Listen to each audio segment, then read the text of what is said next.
पण मराठा समाज ज्या पद्धतीनं आता मागास परिस्थितीमध्ये जात चाललेला आहे, पूर्वीपासून राजकारणामध्ये सक्रिय असलेला आणि आर्थिकदृष्ट्या सबळ असलेला समाज म्हणून मराठा समाजाला पाहत गेलं होतं. कारण तत्कालीन परिस्थिती तशी होती, त्यावेळची जमिनी मराठ्यांच्याकडे ज्या होत्या त्या आता कुटुंब व्यवस्थेमध्ये कमी कमी होत जाऊन ते गुंठेवारीवरती हे समाज जीवन मराठा समाजातल्या तरुणांच्या नोकरी आणि शिक्षणासाठीची लढाई आहे. म्हणजे आमच्या भावी पिढ्यांच्या 40% समाज मराठा समाज आहे महाराष्ट्रामध्ये आणि त्याच्यातले 99% मराठा समाज हा गरीब आणि दीनदलित आंदोलन आपलं राज्यामध्ये चालू आहे की इतर मागासच्या माध्यमातूनच आपल्याला हे आरक्षण मिळालं पाहिजेत.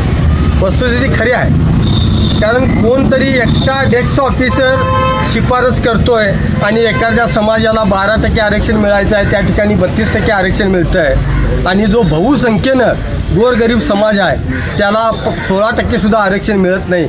सरकार जवळजवळ 2-2.5 महिन्यापूर्वी या बाबतची सूचना सरकारला दिलेली असून सुद्धा सरकारनं याच्यावर फारसं काय गांभीर्याने लक्ष दिलेलं दिसत नाही.